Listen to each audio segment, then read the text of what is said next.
నమస్తే, welcome to of the record. గెలిచి సంతోషపడేవారు కొందరైతే ఓడినా తమదే పైచేయ అనేవారు మరికొందరుంటారు. ఎందుకంటే అలాంటి వారు ఓటమిలో కూడా గెలుపును చూస్తారు. ఇప్పుడు ఇదే తీరులో ఉన్నారు బీఆర్ఎస్ నేత కేటీఆర్. జూబ్లీ ఉప ఎన్నిక ఫలితం ఓ గుణపాఠం ఒప్పుకున్న ఆయన తెలంగాణలో బీఆర్ఎస్ ప్రత్యామ్నాయ పార్టీ ప్రజలు డిక్లేర్ చేశారంటూ సంబరపడుతున్నారు. అయితే జూబ్లీ ప్రచారంలో కారు వర్సెస్ బుల్డోజర్ అంశాన్ని జనం పట్టించుకోలేదన్న వాదన ఇప్పుడు తెర మీదకు వస్తోంది.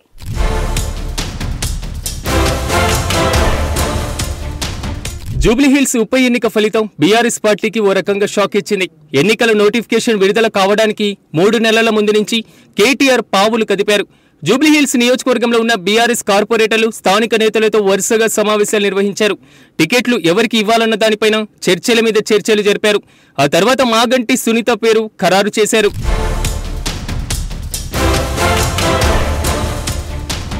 సునీత పేరు తెర మీదకు వచ్చిన తర్వాత పార్టీలో కొంత గందరగోళ పరిస్థితి నెలకొంది. క్యాడర్ సహకారం ఏ మేరకు ఉంటుందో అర్థం కాని పరిస్థితి ఏర్పడింది. కానీ పరిస్థితిని వేగంగా సరిదిద్దారు కేటీఆర్. పార్టీ శ్రేణుల్లో ఉత్సాహం నింపారు. అధికార పార్టీ అభ్యర్థిని ఎదుర్కొనేందుకు వీలైనంతగా కష్టపడ్డారు. స్వయంగా ఆయనే ప్రతి ఒక్క సభలో పాల్గొన్నారు. రేవంత్ రెడ్డి ప్రభుత్వ వైఫల్యాలు అంటూ పాయింట్ టు పాయింట్ జనానికి వివరించారు.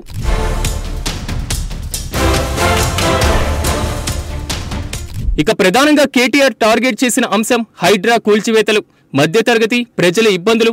హైడ్రా అంశాన్ని బాధిత వీడియోలతో సహా జనానికి చూపించారు. జూబ్లీహిల్స్ ఉప ఎన్నిక రేవంత్ రెడ్డి ప్రభుత్వానికి రెఫరెండంగా చెబుతూనే కాంగ్రెస్ గెలిస్తే బుల్డోజర్లు అందరి మీదకి వస్తుందని చెప్పుకొచ్చారు. కత్తి తమ చేతికిచ్చి బాధితుల తరపున పోరాడమంటున్నారని కేటీఆర్ అన్నారు.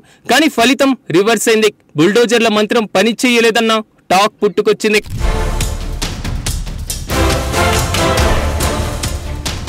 ఇక ఉప ఎన్నికల ఫలితాన్ని బేరీజు వేసుకున్న కేటీఆర్ పార్టీ క్యాడర్ ఆశ్చర్యపోయే రీతిలో స్పందించారు. తెలంగాణలో కాంగ్రెస్ పార్టీకి ప్రత్యామ్నాయం బీఆర్ఎస్ పార్టీయేనని క్లారిటీగా చెప్పుకొచ్చారు. ఓడినా 38% ఓట్లు రావడం చిన్న విషయం కాదన్న ఆయన బీఆర్ఎస్ కనుమరుగు అవుతుందని చెప్పేటువంటి ప్రతి ఒక్కరూ ఇక నోరు మూసుకోవాలన్న రీతిలో జవాబిచ్చారు. మరో విషయం కూడా గుర్తు చేశారు. బీఆర్ఎస్ హయాంలో జరిగిన ఉప ఎన్నికల్లో కాంగ్రెస్ పార్టీ డిపాజిట్లు కోల్పోయిన సంగతి గుర్తు చేశారు. అంటే రేవంత్ రెడ్డి ప్రభుత్వం మీద జనంలో వ్యతిరేకత ఉందన్న విషయాన్ని పరోక్షంగా చెప్పారు కేటీఆర్.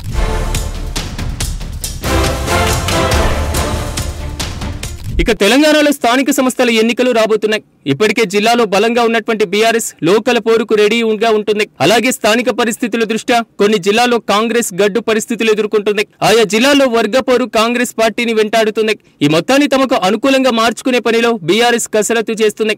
అంటే స్థానిక సంస్థల ఎన్నికలు అధికార పార్టీకి అంత ఈజీ కాదు అన్న విషయం అర్థమవుతుంది.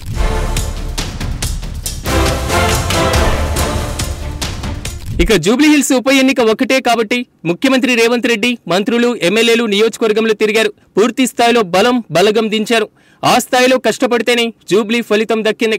40,000 ఓట్ల మెజార్టీతో నవీన్ యాదవ్ గెలవడం ఖాయమంటూ ముఖ్యమంత్రి రేవంత్ రెడ్డి చెప్పిన మాటలు వర్కౌట్ కాలేదు. బీఆర్ఎస్ అభ్యర్థికి 35,000కు మించి ఓట్లు రావన్న అభిప్రాయంతో ముఖ్యమంత్రి ఉన్నట్లుగా ప్రచారము జరిగింది. కానీ దానిని రెట్టింపు ఓట్లు మాగంటి సునీతకు వచ్చాయి. అంటే కాంగ్రెస్ వ్యూహం ఏమాత్రం కొంచెం అటు ఇటు అయినా సునీత ఒడ్డున పడేవారు. ఇదంతా అనలైజ్ చేసిన తర్వాత కేటీఆర్ ఓడినా సంతోషంగా ఉన్నట్లుగా అర్థమవుతుంది.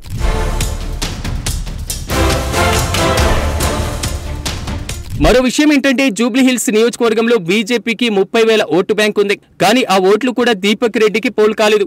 దీంతో బీజేపీ జూబ్లీహిల్స్ ఉప ఎన్నికల్లో డిపాజిట్ కోల్పోయింది. ఈ విషయాన్ని ప్రస్తావించిన కేటీఆర్ తెలంగాణలో బీజేపీ పని దాదాపు మెటాష్ అన్న చందంగా అభివర్ణించారు. మొత్తానికి రాబోయే స్థానిక సంస్థల ఎన్నికల్లో బీఆర్ఎస్ ఏ రేంజ్ లో విజయం అందుకుంటుందో వేచి చూడాలి.